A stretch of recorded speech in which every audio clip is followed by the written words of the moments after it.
Hello folks, I'm about to do some hummus. So as you can see here, you've got the two different sized chickpeas. The one closest to us at the bottom there is actually dried chickpeas, and then the top ones, they were those dried chickpeas, but now as you can see they're actually sprouting a tiny bit if you look at the little nose on the end here.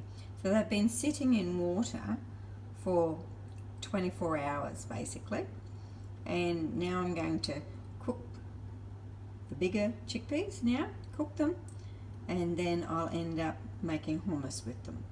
So our chickpeas are really easy to do, but even eating the ones that have been soaking for some time, for the 24 hours, they're actually quite good to just eat. And chickpeas are full of vitamin B, so, and good for iron. Anyone who's a vegetarian should be having chickpeas, but cooking them and preparing them yourself is the biggest key. So enjoy a chickpea day.